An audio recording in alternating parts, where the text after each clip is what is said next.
에베소서 36번째 시간입니다. 오늘 본문 말씀은 에베소서 5장 1절로 6절입니다. 같이 읽겠습니다. 그러므로 사랑을 받는 자녀같이 너희는 하나님을 본받는 자가 되고 그리스도께서 너희를 사랑하신 것 같이 너희도 사랑 가운데서 행하라.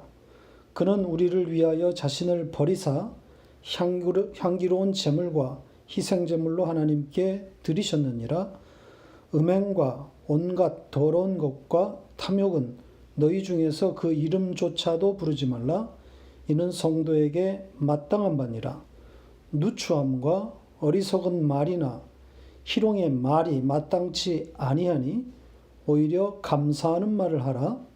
너희도 정녕 이것을 알거니와 음행하는 자나 더러운 자나 탐하는 자 곧 우상 숭배자는 다 그리스도와 하나님의 나라에서 기업을 얻지 못하리니. 아멘. 5장으로 넘어왔습니다. 5장도 그러므로 그런즉 이렇게 시작되고 있습니다. 그러니까 4장과 연결돼서 읽으라는 그런 지시가 담겨 있는 거죠. 4장 마지막 절인 32절은 피차 친절한 마음, 부드러운 마음을 가지라는 내용인데, 친절과 부드러움이 용서와 연결되어 있습니다. 어떻게 연결되어 있습니까? 우리 성경은 친절과 부드러운 마음을 가지라는 것과 용서하라는 것이 분리된 것처럼 그렇게 번역했지만, 원문은 용서함으로써 친절과 부드러운 마음을 가지라 이렇게 연결되어 있습니다. 그러니까 어떤 뜻이 되겠어요? 친절과 부드러운 마음은 곧 다른 사람을 용서하는 그 마음이다. 이런 의미가 담겨 있는 거겠죠.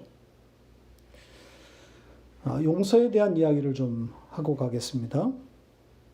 용서란 남이 내게 저지른 과오나 악행을 용납한다는 그런 뜻이 아닙니다. 남을 용서하라고 하시면서 하나님이 그리스도 예수 안에서 우리를 용서하신 그것과 같은 것이다. 이렇게 말하고 있습니다. 하나님이 그리스도 안에서 우리를 용서하셨다고 하는 것은 사죄의 은총, 죄를 간과하시는 그 하나님의 은총을 말하는 거죠.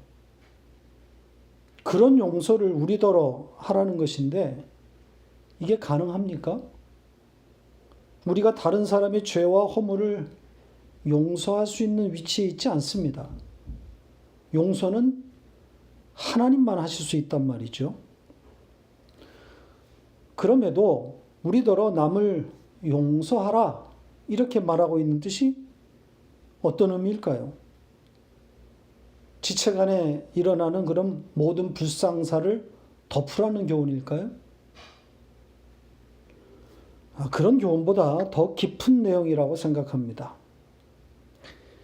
용서라는 개념이 본질적으로 하나님에게만 적용되고 사용되는 것이기 때문에 우리가 다른 지체를 용서할 수 없는 위치에 있다는 것을 전제해야 되는 거죠.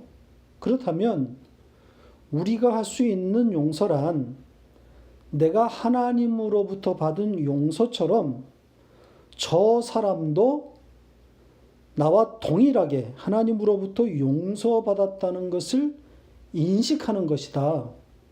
이렇게 생각할 수 있습니다.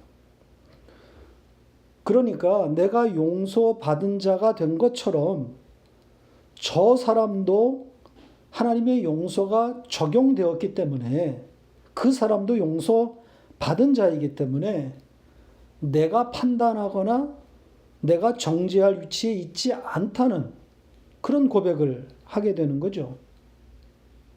내가 연약해서 넘어지는 것처럼 저 사람도 그런 연약함을 갖고 있구나. 저런 약한 모습을 보이는 걸 보니까 이런 마음을 갖게 되는 겁니다. 바로 그 마음이 친절과 부드러운 마음입니다. 그러니까 친절과 부드러운 마음은 하나님으로부터 사죄의 은총을 아는 자에게만 있는 마음이 되는 거죠. 용서받은 자에게 부어지는 마음입니다. 이런 내용이 4장 마지막 부분의 내용입니다. 자, 그것과 5장 1절, 오늘 본문의 1절이 연결되어 있습니다. 그러니까 사죄의 은총을 알아 친절과 부드러운 마음을 갖게 되었으니까 이제 하나님을 본받는 자가 되라, 이런 말씀인 겁니다. 따라서 용서라는 것이 무엇인지를 알아야 5장 1절에 하나님을 본받으라는 말씀도 이해할 수 있게 되는 겁니다. 그래서 용서에 대한 이야기를 먼저 한 겁니다. 자, 이제 하나님을 본받는다는 것에 대한 이야기를 시작해 보겠습니다. 이 본받으라고 번역한 이 단어의 사전적인 뜻은 모방하다, 따라하다, 흉내내다, 이런 뜻입니다. 그러니까 하나님처럼 행동하라는 것인데 어떻게 하는 것이 그분을 모방하는 걸까요? 쉽지 않은 주제입니다. 왜냐하면 하나님이 사람이 아니신데 그 하나님을 흉내낸다는 것이 불가능하단 말이죠. 그래서 많은 사람들이 사람으로 오신 예수님을 삶의 모델로 삼고 그 예수처럼 살라는 것으로 그렇게 이해하고 있습니다.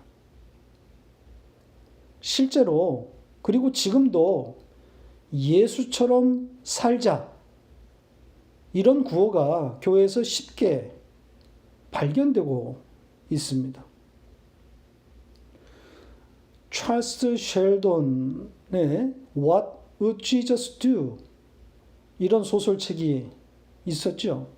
이 책이 교회에 큰 영향을 미쳤습니다. 예수라면 어떻게 할까? 이렇게 번역되어서 한국교회에 엄청난 반향을 일으켰었습니다. 지금도 크리스천의 삶을 말할 때 아마 가장 많이 권장되는 경건 도서 중에 하나일 겁니다. 기독교인으로서 삶의 현장에서 어떤 태도와 어떤 삶의 모습을 나타내야 하는가를 결정하거나 선택해야 할 때 그 자리에 예수님이 계셨다면 어떻게 하셨을까를 대입해 보라는 겁니다. 그래서 예수님이 하셨을 만한 그것대로, 그 행동대로 행동하라는 그런 메시지가 담겨 있습니다. 그렇게 하면 내가 사는 도시와 내가 살고 있는 세상이 통째로 변화될 것이라는 거죠.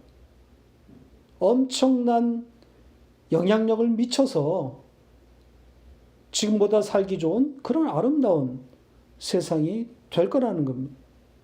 기독교인들이 예수처럼 행동함으로써 세상을 바꾸자는 그런 메시지가 들어있는 겁니다.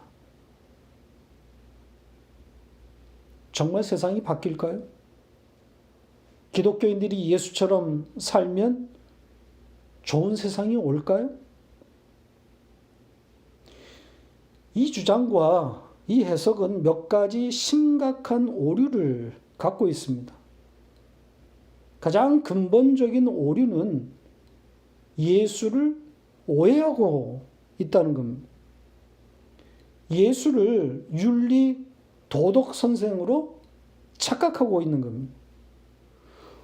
구원자로 오신 그분을 놓치고 그 예수를 우리가 닮아야 할 그냥 윤리 도덕적 모델로 오해하고 있는 겁니다. 예수님은 세상을 바꾸기 위해 오신 분이 아닙니다. 실제로 세상을 바꾸지도 못했어요. 오히려 그 세상에 맞아 죽었습니다. 마귀가 장악한 세상은 예수가 아무리 고귀하고 완벽한 삶의 모범과 교훈을 쏟아내도 그 예수를 받아들이지 않습니다. 이렇게 이 책은 예수도 오해했고 세상의 정체도 잘못 알고 있는 겁니다. 세상이 그렇게 만만하지 않습니다. 하나님을 죽였단 말이죠. 따라서 기독교인들이 있는 그 자리에서 예수처럼 살아낼 수도 없지만 설사 예수처럼 살아낸다 한들 세상은 바뀌지 않습니다. 세상이 예수에게 했던 것처럼 예수쟁이들을 죽인단 말이죠.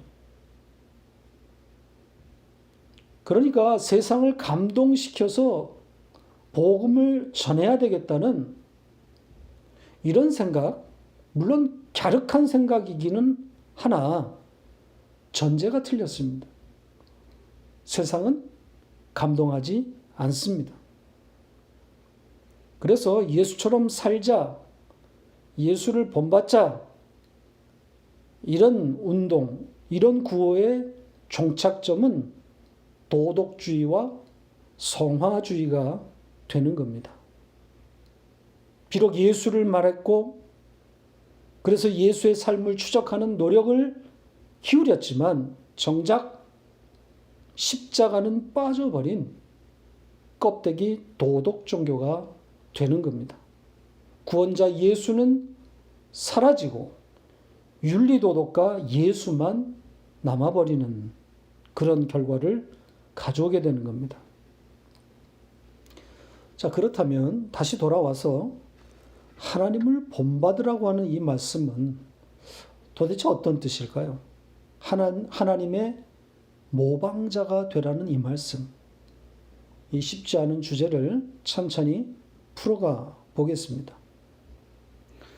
우선 1절 안에 힌트가 들어 있습니다. 실마리가 될 수 있는 내용입니다. 1절을 다시 보세요. 여기에 하나님을 본받는 자가 되라는 말씀에 또 하나 붙어 있는 내용이 있는데, 사랑을 받는 자녀같이 이렇게 되어 있습니다. 그 사랑을 받은 자녀가 된 것처럼 그것과 똑같이 이런 뜻입니다.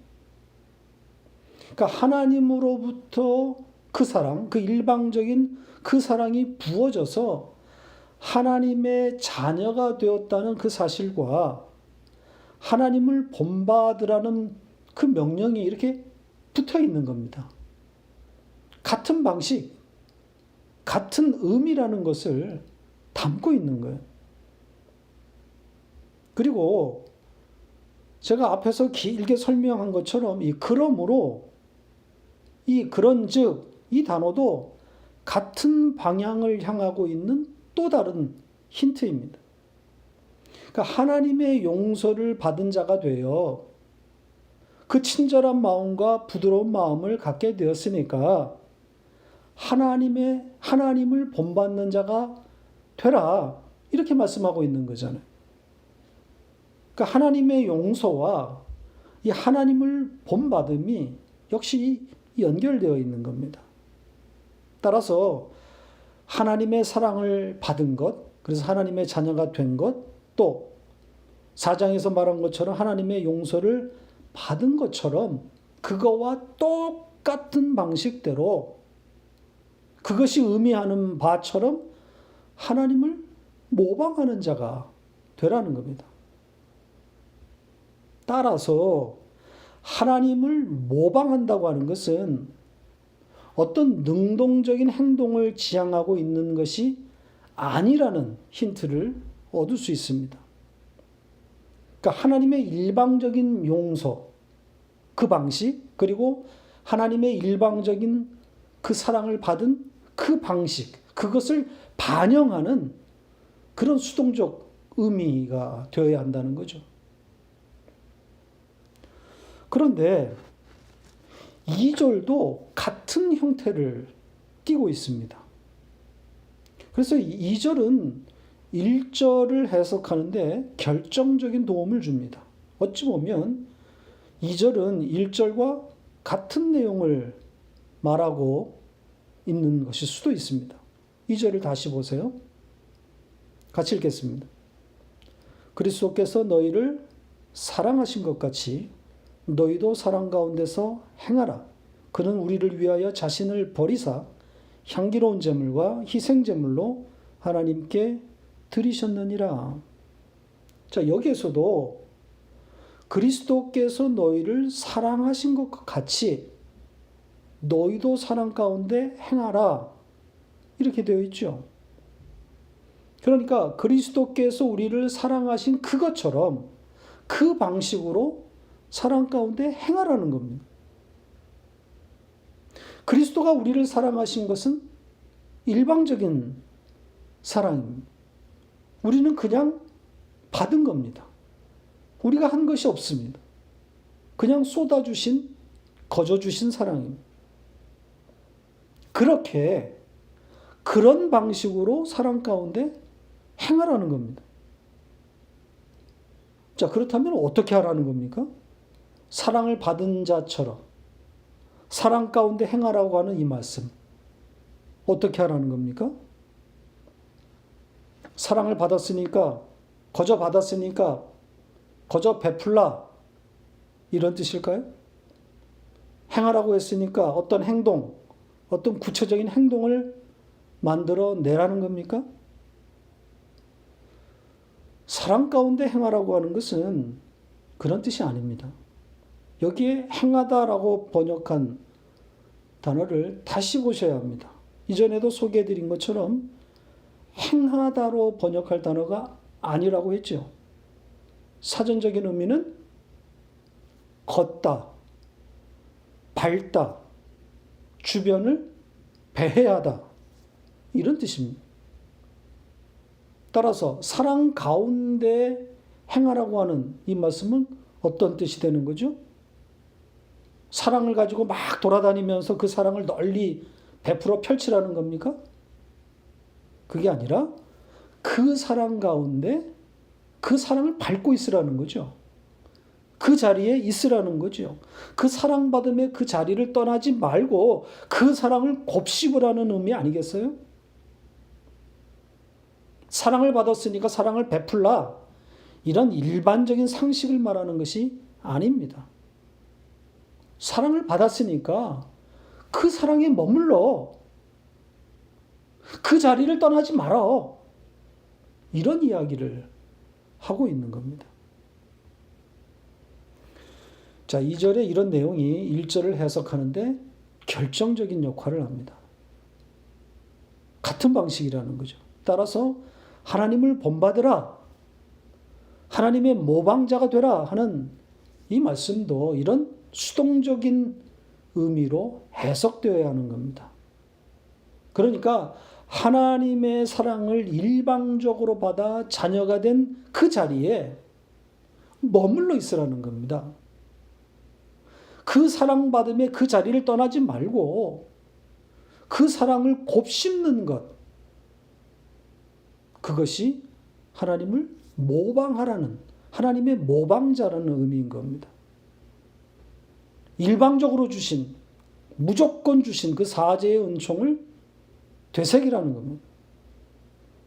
내가 어떤 자가 되었는지를 돌아보는 것이 하나님을 본받으라 라는 이 말씀의 깊은 뜻입니다. 자, 3절로 넘어갑니다. 3절에는 2절과의 단절을 의미하는 접속사가 들어 있습니다. 그러나, 이 그러나의 뜻을 가진 접속사인데 우리 성경은 번역에 반영하지 않았습니다. 이 단어가 왜 들어가 있겠습니까?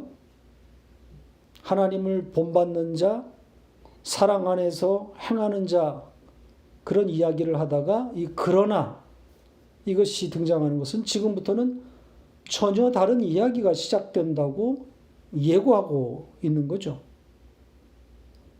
그러면서 등장하는 단어들이 아주 원색적인 단어들입니다. 무슨 이야기를 하려는 걸까요? 세상 사람들, 하나님을 알지 못하는 그런 사람들의 이야기를 하려는 걸까요? 아닙니다.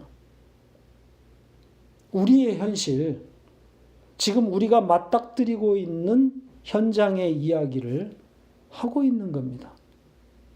그러니까 우리의 옛사람의 그 이야기를 하고 있는 거죠. 우리가 있어야 할 자리는 하나님을 본받는 자, 사랑 안에서 행하는 그 자리인데 거기를 떠나 잊지 말아야 할 자리에 주저앉게 되는 그 육적 현실을 말하고 있는 겁니다. 그 육적 현실을 세 단어에 담아 놓았습니다. 어떤 단어들입니까? 음행, 더러운 것, 그리고 탐욕입니다. 이것은 우리의 육적 현실을, 우리 옛사람의 현실을 그 당시에 어디서나 쉽게 목격할 수 있는 그런 현상들에 빗대어 표현한 것들입니다. 차례로 보죠. 음행이란 성적 타락을 가리키는 말인데 신약 성경에 주로 간음으로 번역된 단어입니다. 그리고 구약의 10계명에서도 7번째 계명이기도 한 거죠. 이 간음죄가, 이 음행이 어떻게 우리의 옛사람, 육적 현실을 담고 있는 걸까요? 인간의 본성인 죄성이 늘 음란한 생각으로 우리를 끌고 간다는 그런 말을 하고 있는 걸까요? 그런 거라면 예외가 있을 수 있겠죠. 아예 성적인데 관심이 없거나 혹은 성적 감각이 없거나 해서 그래서 고자가 된 그런 사람은 예외가 될 수 있는 거 아니겠습니까? 간음죄가 십계명에 등장하고 간음에 대한 경고가 성경에 일관되게 꾸준하게 등장하는 것은 그것을 통해 진짜 간음이 무엇인지, 하나님과 결혼했지만 그 하나님을 버리고 세상을 탐하는 그 간음, 그 진짜 간음을 고발하기 위함인 겁니다. 진짜 간음이 무엇인지를 가르쳐주기 위함인 거죠. 자, 예레미야 3장 8절을 보겠습니다. 같이 읽겠습니다. 내게 배역한 이스라엘이 간음을 행하였으므로 내가 그를 내쫓고 그에게 이혼서까지 주었으되 그의 반역한 자매 유다가 두려워하지 아니하고 자기도 가서 행음함을 내가 보았노라. 하나님을 배반한 것이 간음이라고 하지 않습니까? 하나님의 일방적인 사랑에 의해서 하나님과 혼인한 자들이 그 하나님을 떠나 세상에 주저앉아 그 세상의 삶을 동경하고 있는 것, 그걸 간음이라고 하는 겁니다. 자, 야고보서 4장 4절을 보겠습니다. 같이 읽겠습니다. 간음한 여인들아, 세상과 벗된 것이 하나님과 원수됨을 알지 못하느냐?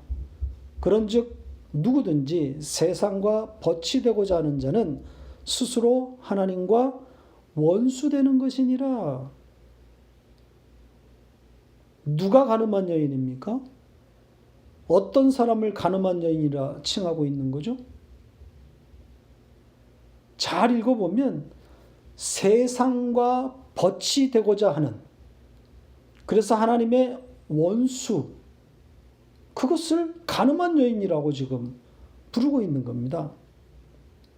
그러니까 세상과 짝하고 있으면 그게 간음이에요. 따라서 누구의 이야기가 되는 겁니까? 예, 내 이야기인 거죠. 내가 간음한 거죠. 수시로 우리가 주저앉게 되는 그 자리. 그 자리가 바로 음행이고 간음의 자리인 겁니다.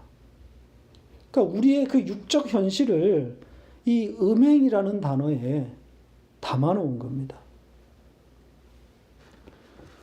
두 번째 단어는 더러운 것, 이런 표현입니다. 이 말은 부정하다는 거예요. 이 부정함을 추적해 보면 결국 모세의 율법에 우리가 이르게 됩니다. 율법은 온통 부정한 자, 부정한 물건에 대한 이야기로 넘쳐납니다. 그런데 문자적으로는 다 사문화될, 그리고 이미 사문화된 그런 규정들 아닙니까? 돼지가 부정한 동물입니까? 그럼 소는 정결한 짐승이라는 뜻인가요? 자, 그럼에도 왜 하나님은 온통 이 율법에다 정결과 부정, 이런 규정들로 가득 채우셨을까요? 뭘 담아놓은 거겠어요? 그리스도로 말미암아 나뉘게 될 두 현실을 담아놓기 위함 아니겠습니까? 그리스도가 없는 옛사람, 그리고 그리스도로 말미암아 입게 될 새 사람, 이 두 현실을 담기 위해서 더러운 것들에 대한 규정을 두신 겁니다. 그러니까 더러운 것, 더러움이란 그리스도가 없는 상태, 옛사람의 현실인 거죠. 더러운 생각은 그리스도가 빠져버린 모든 생각이 바로 더러운 생각입니다. 세 번째 단어는 탐욕입니다. 탐욕이란 욕심을 말합니다. 사전적인 의미는 좀 더 가지려고 하는 마음, 그런 뜻입니다. 모든 인간의 보편적인 마음 상태라 할 수 있습니다. 그런데 성경은 이 탐욕에 대해서, 누구나 갖게 되는 이 마음, 이 탐욕에 대해서 엄청난 무게를 두고 정죄하고 있습니다. 이것이 하나님이 가장 미워하는 우상숭배라고 하고 있습니다. 자, 골로새서 3장 5절입니다. 같이 읽겠습니다. 그러므로 땅에 있는 지체를 죽이라. 곧 음란과 부정과 사욕과 악한 정욕과 탐심이니 탐심은 곧 우상숭배니라. 오늘 본문과 같은 단어가 사용되었습니다. 그런데 탐심은 곧 우상숭배라고 그렇게 말하고 있죠.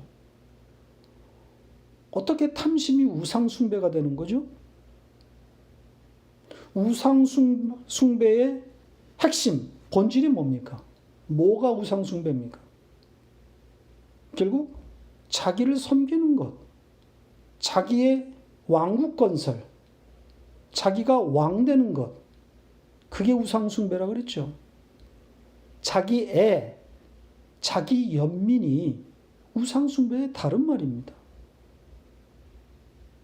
그래서 이 탐심만이 우상숭배가 아니라 음행과 더러운 것, 이 앞에 나왔던 그 두 단어도 역시 마찬가지로 우상숭배가 되는 겁니다. 왜?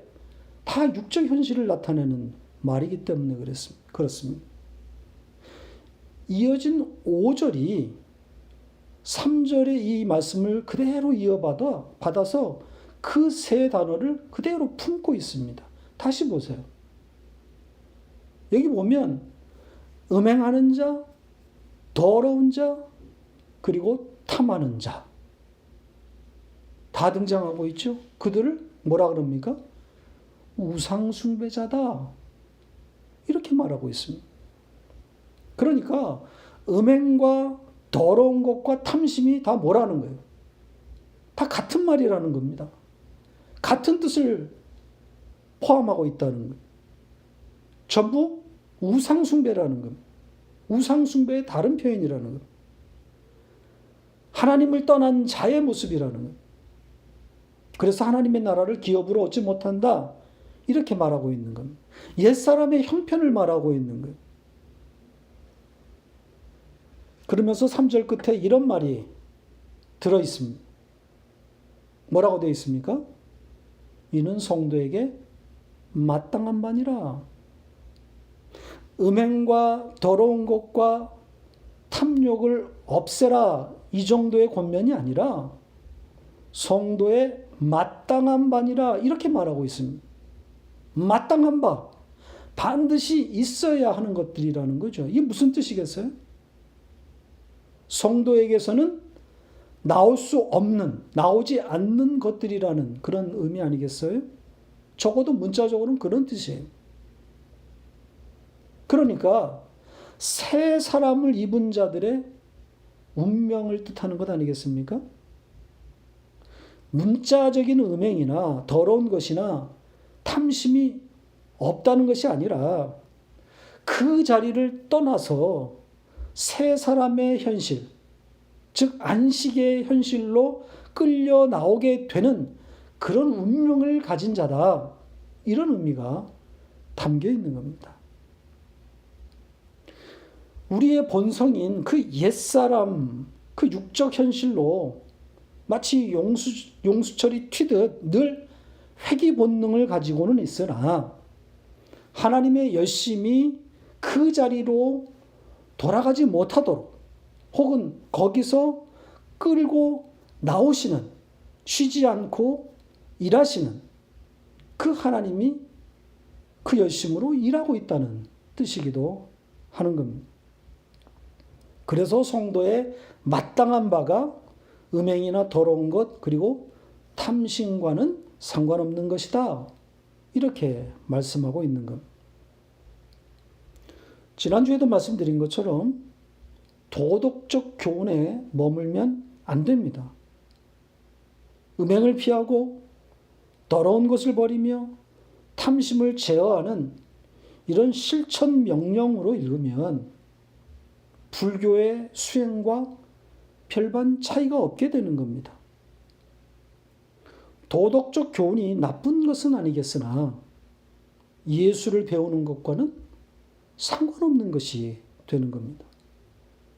진리로 읽어내셔야 합니다. 예수를 배워야지 도덕과 윤리로 가면 망하는 겁니다. 마지막으로 4절을 간단하게 보고 마치겠습니다. 4절은 말에 대한 이야기입니다. 누추하고 어리석은 말 그리고 희롱의 말을 버리고 감사의 말을 하라는 내용입니다. 이게 무슨 뜻이겠어요? 우선 단어의 뜻들을 좀 보지요. 이 누추하다고 하는 것은 여기에 딱 한 번 사용된 단어인데 한마디로 똥이라는 겁니다. 저렴한 말, 낮은 수준의 말이라는 겁니다. 그리고 어리석다고 번역한 단어는 의미를 모른 채 말하다, 사실에서 벗어난 말을 하다 이런 뜻인데 한마디로 속이 없는 말이라는 겁니다. 내용이 없다는 거예요. 그리고 희롱의 말이란 이미 돌이킬 수 없는, 돌아버린 그런 뜻인데 다른 사람의 인격을 비하하는 뜻으로 그런 의미로 사용되어졌습니다. 그렇다면 이 세 단어가 담고 있는 뜻이 무엇일까요? 누추한 말, 어리석은 말, 그리고 희롱의 말, 이것이 담고 있는 뜻이 뭐겠어요? 역시 옛사람, 육적 현실을 담고 있는 거 아니겠어요? 옛사람의 영이 뱉어내는 모든 말, 이렇게 볼 수 있는 거죠. 말은 곧 영입니다. 그러니까 옛사람이 뱉어내는 말들, 그것을 이 세 단어에 담아놓은 겁니다. 그리고 6절에서는 이 세 단어를 통틀어서 뭐라고 정리했습니까? 예, 헛된 말입니다. 헛된 말이라고 하고 있습니다. 헛되다고 하는 것은 비었다, 아무것도 아니다, nothing, 이런 뜻입니다. 그 말이 아니라는 거예요. 전부 육적 현실을 담고 있는 그런 표현들입니다. 반면에 감사의 말로 표현된, 이렇게 번역된 이 단어는 은혜라는 단어에서 온 말입니다. 사전적으로는 완성된 은혜, 이런 뜻입니다. 그걸 감사의 말이라고 그렇게 번역했습니다. 그러니까 세 사람의 영에서 나오는 말, 그런 의미인 거죠. 그러니까 감사합니다, 이런 말을 연발하라는 뜻이 아니라 완성된 은혜를 말한다는 뜻입니다. 은혜를 말하는 자가 되었다는 거예요. 말이 아닌 것을 말하는, 헛된 말을 말하는 거짓말쟁이가 이제 완성된 말, 위의 말을 하는 자가 되었다는 겁니다. 말씀을 맺겠습니다. 말은 곧 그 사람의 영입니다. 말이 그만큼 중요한 거죠. 옛사람의 자리에 주저앉아 있으면 저렴하고 어리석은 희롱의 말만 나옵니다. 곧 헛된 말, 비어있는 말, 말이 아닌 말을 뱉게 되는 거죠. 거짓말을 하게 되는 겁니다. 아랫말을 하는 거죠. 이게 우리의 육적 현실입니다. 조금만 방심하면 바로 복귀하게 되는 우리 옛사람의 바로 현실, 그 자리입니다. 거기서 나오는 말은 다 거짓말입니다. 그러나 감사하게도 성도는 감사의 말, 은혜를 말하는 것이 마땅한 그런 운명을 가진 자이기에 그 옛사람의 자리에서 새 사람의 자리로 끌려가게 되어 있습니다. 그런 운명을 갖고 있는 자인 거죠.